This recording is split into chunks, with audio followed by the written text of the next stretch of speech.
sacrifice for people to support who you are. So you're not doing this just for you, you're doing this for a whole lot of other people. And when I use the word start now, the word now means time is of the essence. So many of you all see the beautiful colors and all the great things on TV and all the things that I've been doing and manifesting. But I began the year in the hospital. I was in the hospital for almost 3 weeks. It was beyond exhaustion. It was something that I didn't know what was happening. I just thought I couldn't digest food, things were happening, but I was actually very, very ill. And so even in the hospital, I'm like, well, Lord, you told me if I do this, you're gonna do this. I told you, Lord, if you do this and do that. So a lot of times when you hit obstacles, you're like, well, God, well, am I supposed to stop? Is this my ending point? What am I supposed to be doing with this gift? And so when I was in that hospital, it was actually the same hospital my dad passed away in, God showed me that this is your time to reset. You're not stopping, you're taking a pause. And I want you all to really, really take a moment to understand the power of the pause. Because a lot of us keep going and going, especially as Black women, we put ourselves on the back burner. I gotta take care of this, I need to do that. Even today, you're trying to figure out how to go back to work. You snuck away for lunch, but you're in here. I'm actually still an IT professional, so I took a day of my precious leave time to be here with you all. But the power of the pause is understanding that you have to take care of yourself. And I'm telling you that I'm on vacation now, that you have to take care of yourself. And so in that pause, I was able to design the lead artwork for the Oscars this year for Ford Motor Company. And so, come on. And every time I looked at a photo of that, I began to tear up because I wanted to stop even at the beginning of the year. I said, maybe I just need to stop and focus on my health. God said, no, you need to just figure out how to manage it. You need to learn how to say no. Even today, you want a table, you want a vent? I said, no, I need to learn how to balance. I need to just leave here, go to the mall, I'm going to Ross and I leave here, and then I'm going to the airport. But you have to, I'm going to Ross, y'all know a good one, we'll talk afterwards. But even with me, for the past 4 years, I've been going, operating autopilot. And as business owners, people encourage you to do all these great things, but I'm encouraging you all to take a minute to pause. Because we're just so dead set on succeeding that we forget that right now is all we have. This is all that's guaranteed, the moment we're in. We're actually sitting in history. Because as time moves on, we'll never have this moment again. So the power of now is key, because now is all that we have. Thank you, King. And so when I think about losing my grandmothers, thinking about losing my father, thinking about losing close friends, all I had with them was that now. And all that we have is this moment right here. But the power of that is, what are you going to do with the now that you have?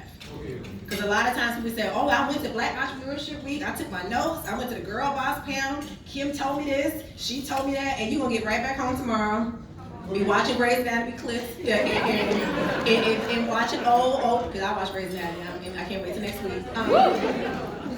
Listen, don't start me. And so you go home and you fall right back into that pattern. All those notes, you end up putting gum in half the notes, it ends up in your car under the seat, but you don't walk away and do anything differently. Yeah. And I think what's so important is she told me that Wells Fargo is giving $2.8 million to entrepreneurs. I can't find $50 in Atlanta, but I'm begging for it. And so you're in a prime location, and God talks about geographic location, talks about expanding your territory. You're in your territory that you can actually expand in. And so you have to learn how to use the resources that are being given to you, and stop hemming and hawing about your now until you maximize your now. Because I remember praying for more and praying for more and praying for more. The moment God gave me more, I was like, I can't do this, it's too much. God was like, you never prayed for capacity. You never prayed for wisdom. And so before you ask for more, make sure you're maximizing your now. And I think a lot of times as business owners, we're like, well, I'm not selling enough. I'm not doing this enough. Do you have your taxes together?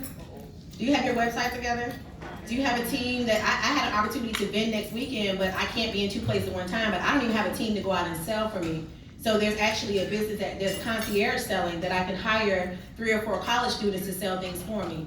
So we're asking for more and more, but we don't have the things in place for more, so God is not going to give you more. So you need to really learn how to maximize now. And so when I talk about starting now and not stopping, there's something about stopping that feels like it's so great. But guess what, when you stop, it's like when you have a little bit of gas left and you cut the car, it takes more gas to turn your car back on than it does to keep going. And I think a lot of times we allow ourselves to stop because we need a break. We don't want to do it. But you know, when you took, like I called myself trying to take a break and almost messed around and lost my LLC because I forgot to pay the money for the name ABO Creations. But you cannot stop because there's somebody behind you asking for you. I just got a DM for a young lady in San Antonio, Texas, said, can I just video in to encourage her young artists? They've never seen a black woman to design a bra or to design, walls and do different things for Coca-Cola, for Pepsi, for all these different things. So I know that my manifestations are not for me. They're for the Sheila Halls that say they want to do things no matter the age, demographic. They're for the people that are in the audience that are thinking that it's too late for their dream. Because full disclosure, I'm 37, I just started painting 5 years ago. So I'm thinking all this time, where's my white picket fence? Where's my 2.5 kids? Where's my dog with the youth keep calling for the Christmas program? All those things we're waiting on, but while I'm waiting, God was trying to say, I'm giving you this free time to do what you need to do. So now that I do have the relationship I want and the children are coming, it's like, oh Lord, I gotta figure out how to balance all this stuff. So God was preparing me in that wait time to be greater. And so I took that wait time and created a we're gonna call it multi-million-dollar business. It ain't yet, but it's business. So I'm a $1 billion, because millions is easy nowadays, right? So I'm building a multi-billion-dollar business to actually create something. So when I had my launch for Spanx, the whole time I said, well, is Sarah coming? Is Sarah Blakely gonna be there? Like, we don't know if she's coming, we don't know if she's coming. So I see a long black Escalade show up outside the venue, and she said, I wanted to take a moment to stop to celebrate you for having the courage to be an artist. Now this is a billion dollar business head that took time to just really to celebrate me as a young black woman being an artist. And I said to myself, as a billionaire, if she can stop and acknowledge other people, I certainly could do that as Melissa A. Mitchell, as where I am now. And so I talk to people all the time about when you actually have the courage to start, you should not stop. So I said that the acronym STOP meant, hold on, let me give notes for that, make sure I say it right. Stopping means someone that overcomes problems.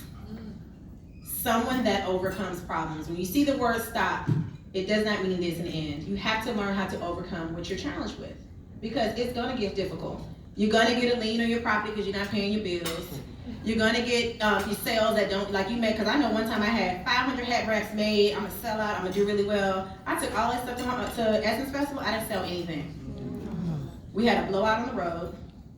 We had ants to get in the car. So we had ants riding the truck with us, in the car with the blowout on the top. I said, okay God, this art stuff y'all can have it, I'm done. I'm just going to this job, apply for this position, that's it. So that happened in 2017.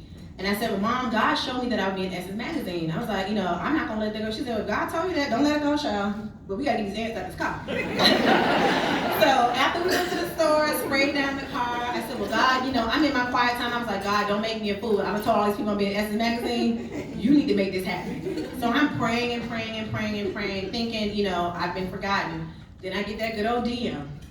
I get a DM from Essence marketing head and said, hey, we're coming to Atlanta with something called My City 4 Ways. We would love to include you. So I'm thinking, oh, okay, I'll just talk to, I said, okay, so how many of us are being chosen? He said, no, you are chosen. You're the one we've chosen. I was like, wait, you chosen? Like, I'm chosen? Like, I'm the one? And I'm like, I have to apply for it. He said, no, we've been watching you all year. So the whole time, you see followers, you're not really understanding that. You're like, oh, thank you for following me. Hey, followers. You're like, shout out, ain't nobody spending money, whatever. So you're discounting who's following you, but you never know who's watching you. And I think that's so important as a business owner. Everybody's not into social media, but I've made thousands of dollars from one follow. And so he sends me the DM. He says, hey, we're going to get on a call on Monday. I'm talking to production teams from Paris. I'm talking to the marketing heads in New York from Essence. And then I end up getting paid for all those 500 hair wraps I took to Essence Festival. Come on. I sold them at that event. So the power of starting is being prepared. So while I wasn't selling art, I was still painting. I was still saying, well, Lord, you told his God to just keep going. So the painting that ended up on the Pennix-Brown that I have on today, I painted in 2015. I had it hanging in my kitchen. And when I got the call to apply, I said, I'm just gonna take pictures in my house. I took the picture, the file that's used for the bra was taken on my cell phone. And I digitized it for Spanx. So when I started in 2014, I just was creating whether I was selling or not. And that ended up being the catalyst for me winning the Spanx contest years later in $1 million contract. So when you all don't sell, things don't work out, it may not be for anybody in this room. It might be for that one person that's watching you outside of your network. And so the power of, even when I go back to that Essence event, not only was I the forerunner during that, I shot 3 commercials before it. And when I was talking to the marketing director, I said, y'all gonna give me a car. He said, yeah, we don't give out cars. That's real cute. Go get in line. I was like, y'all gonna give me a car. I'm not gonna stop believing. And so here we are, 2018. They said, guess what? We got a little contest giving out cars. I said, oh, so y'all are giving out cars. And so I'm up against Melissa Butler with Lit Bar. She's a fellow rattler. Melissa Butler. I'm up against Honey Pot. I'm up against all these million. I said, y'all, why would y'all put me in the list of these people? These are just cars. I said, I ain't gonna win. My sister said, you gonna win. We gonna get dressed up. We going down there like $1 million. I said, okay, girl.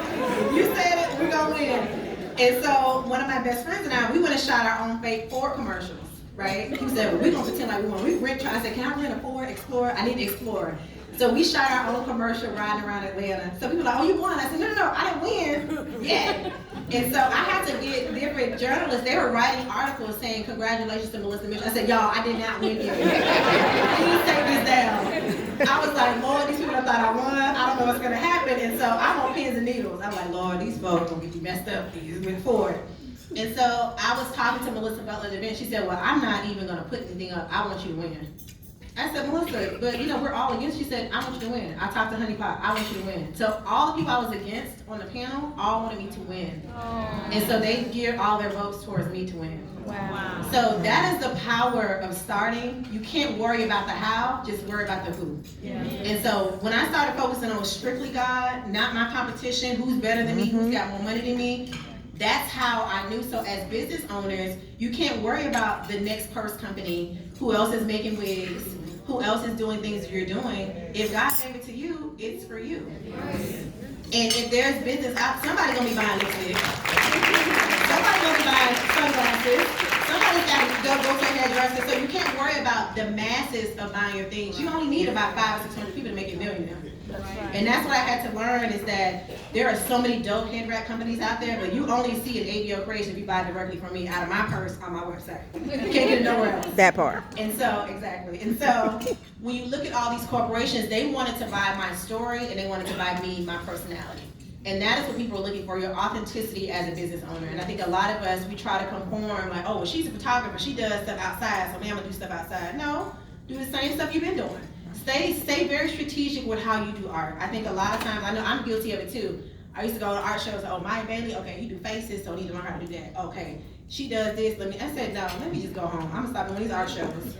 I'm gonna stick with Melissa with her little black lines and colorful pieces. And now, just last week, I'm on stage with all of the artists that I was following, and I'm getting honored with them, to the point where we were on billboards last week. And so had I tried to conform to the Maya Baileys and all my other art contemporaries and friends, I would not have been Melissa Mitchell. I would have been another version of XYZ. Right. And so when I was growing up, I said I want to be the next Oprah. My dad was like, no, you can be the next Melissa Mitchell. And so every morning you need to wake up and say, I'm going to be the next, insert your name. Because a lot of times we try to follow the stories of people, but while people want to be Melissa Mitchell, they don't want the hospital visits. They don't want the medicine. They don't want the heartbreak. They don't want the loss of a father. I'm the last person to talk to him on the phone, not knowing he was dying on the phone with me. Everybody don't want that. So they don't want your darkness and your light. Right? So be the you that you were created to be, and don't stop. And I think that when you're actually going through life, you don't understand that the people that you hold on these pedestals, there's a price that has been paid for that. There's a price that has been paid to even sit in this chair. There's been so many losses. I was sitting on a breast cancer awareness panel last week. I'm laughing and talking with her. She's 28 years old, been diagnosed with stage 4 breast cancer. And she got there so late that it's now spread to her bones. But baby, her eyebrows were laid, had a designer purse. And so I said, girl, you look cute. And she got a pen. I was like, wait, you're dying? You're dying? She's like, any minute. She's like, they just told me to go home and just figure it out. And so we're looking at people not knowing what they struggle with. But the power of now, tomorrow is not promised. And I'm not even saying that to be morbid, but once you actually learn to embrace the concept of death, you'll know how to live. And so when you sit in these chairs and taking all this information and the sacrifice that people take to share their stories, it is your responsibility to go out into your communities and do something greater. Because I think a lot of times I've gone to comments like, girl, it was so cute, I got a bag, got a pen, I don't even remember nothing I learned. But being on panels like I was last week and meeting you all today, I'm like, wow, we really have a responsibility as business owners. And I talk about all the time, my father was a pastor, my mom was a pastor, everybody in church, they all churched out. I said, I'm not doing that. I'm not going to church, I'm not doing that. And God said, bet, I'm gonna trade your pulpit for a paintbrush. So guess what, I'm back at the pulpit speaking to y'all. And so many times we run away from purpose and it's a full circle moment. And God was holding up my whole life until I did what he asked me to do. And a lot of us are being held up business-wise because God gave you very distinct instructions, but you running around like, I'm not gonna donate, I'm not gonna do this. And you're like, God is like, cool, your business will suffer until you do what I asked you to do. And a lot of us have very distinct ideas that only we can manifest. It is up to us to do it. And so some of the tools that I use to not stop is that I write down my goals every single day. People are like, that's too much work. I said, okay, when you see all of this, that's what I got. So there's power in the number 11. That's my favorite number, but you can pick a number that you want. But I write down my goals every single day. So when I was trying to wait on Ford, wait on Spanx, wait on these global deals, I wrote the word Spanx everywhere, all over. I wrote the word Spanx every single day, all day long. So if you're waiting on a loan, just write the word loan over and over and over again. So what you're doing is it's something called cognitive dissonance. You're tricking your mind to see that something is already done, and when your mind is like, it's not done. It looks like it's done, so there's a gap in between there. Your mind is like, well, if it's not done, and I've seen it done, I need to make it happen. And so your mind is constantly figuring out, how do I get from point A to point B? So you're tricking your mind to say it's already manifested, but you need to manifest it. So every day you're working towards that goal. So I'm writing my goals down every single day. I'm listening to podcasts every single day. So when you get in my car, we in school. My car is my classroom. That's right. So take out your notepad, get your notes, and we're all, because even this morning I was like, babe, I'm listening to he was like, go ahead. I'm listening to my podcast loud. I'm waking up to podcasts, I'm falling asleep to them, because I want my mind to know that I am excellent, I am a billionaire, I'm a global brand, I'm a master manifester, I'm a great mother, I'm saying this stuff to myself every day. Even when I'm saying it now, I'm back in like my mantra mode, because I'm tricking my mind to know that everything that I believe is actually gonna happen. And that's what you have to do, even when it doesn't look like it. When I'm crying in the hospital, not feeling well, I'm a master manifester, I have all of that. So I'm saying that stuff to me, so my body is like, let me gear up. Let me get back to that. So it's like a reset. So some of the podcasts that I listen to, and this is when y'all take some notes. Let me give y'all my podcast, make sure I say their names right. So I don't know about y'all religious belief, but obviously I love the Lord. So I listen to Tori and Sarah Jakes. It was Tori Roberts and Sarah Jakes, T.D. Jakes,